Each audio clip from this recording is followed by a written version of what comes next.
Hi, welcome back. After the Dark Ages, many changes occurred in the life of Greeks. Let's look them in detail.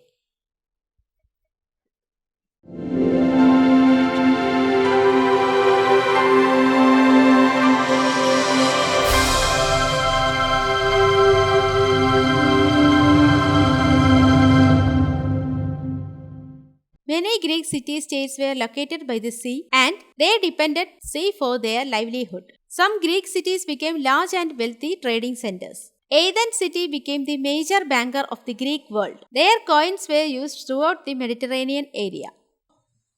Like all pre-modern societies, the Greeks were primarily an agriculture people. They practiced the agriculture on the ancient Mediterranean regions. Cultivation of grains, vines and olives are popular. Sheep, goats and cattle were kept. Farms were very small. The main challenge facing Greek farmers were land shortage.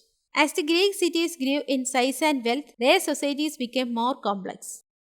Citizens want to live within the city because it was the center of civic life. They built private houses along narrow streets. Houses were crowded and built in a simple manner with 2 or 3 rooms around an open-air courtyard. They were made up of stone, wood or clay bricks.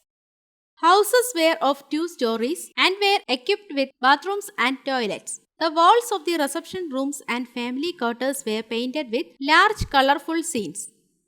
Larger homes have a kitchen, a room for bathing, a men's dining room, and a women's sitting area. Men spend most of the time in agora or abroad. They return home only to eat and sleep. Greek women had very little freedom outside the home. They spent most of their time in their house managing household jobs. They could attend weddings, funerals, some religious festivals, and could visit female neighbors for brief periods only.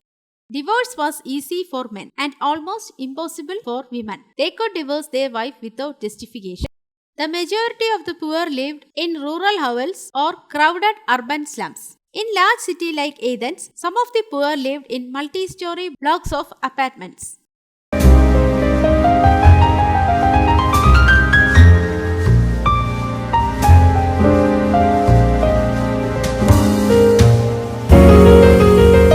At the bottom of society was a large class of slaves. Trained slaves could act as skilled craftsmen or perhaps secretaries.